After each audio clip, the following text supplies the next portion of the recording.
Pernikahan menjadi sesuatu yang menakutkan bagi diriku. Bukan masalah dan persoalan rumah tangga yang menjadikan diriku enggan melangkah ke dalamnya. Namun karena beberapa kali diriku gagal ketika para pria itu ingin menyuntingku. Sudah beberapa kali aku dilamar beberapa orang lelaki. Tapi akhirnya kandas sebelum pernikahan itu dilaksanakan. Mereka membatalkan pertunangan karena banyak alasan.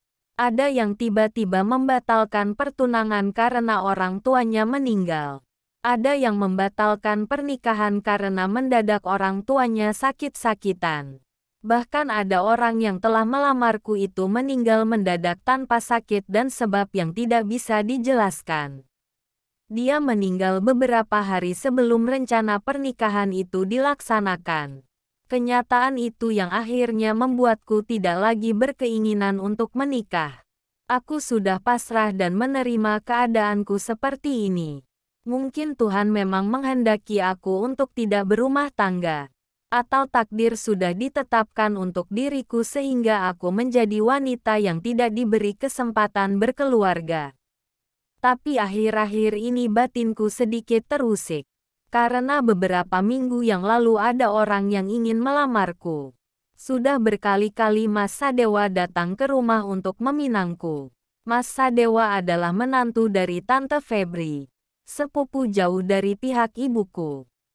Dia sudah lama menduda karena istrinya meninggal dunia 3 tahun lalu.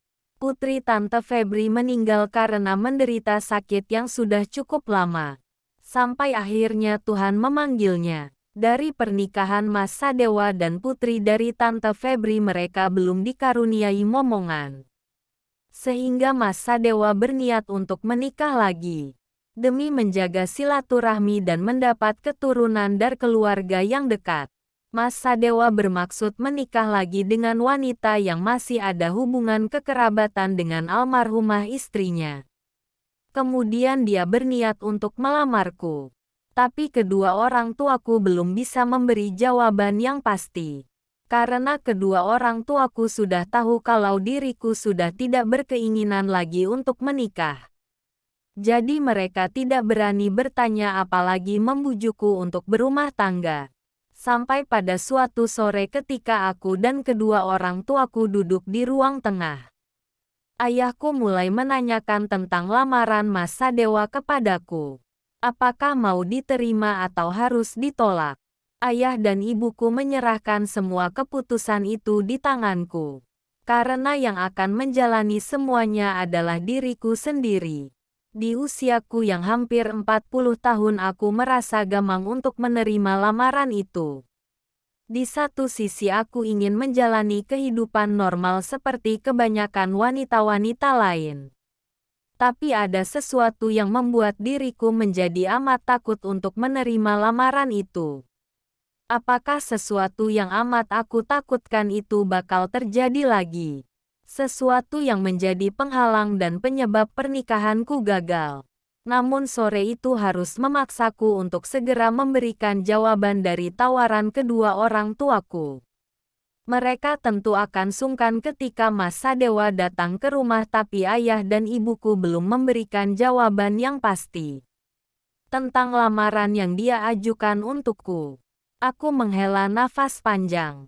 Seolah-olah situasi ini begitu sulit dan berat untuk aku selesaikan. Mungkin bagi orang lain kecemasan ini sangat tidak beralasan. Karena mereka memang tidak berada di posisiku sekarang. Tapi bagi diriku yang sedang mengalami sendiri tentu akan menjadi beban persoalan yang amat berat. Ketakutan akan gagalnya sebuah pesta pernikahan akan terulang lagi.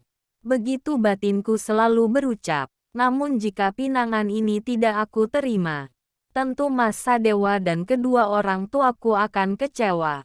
Di samping itu kesempatanku untuk bisa menjalani kehidupan seperti wanita lain yang normal akan pupus begitu saja. Diriku akan terus menyendiri menjadi wanita yang tidak pernah mengalami kehidupan berumah tangga.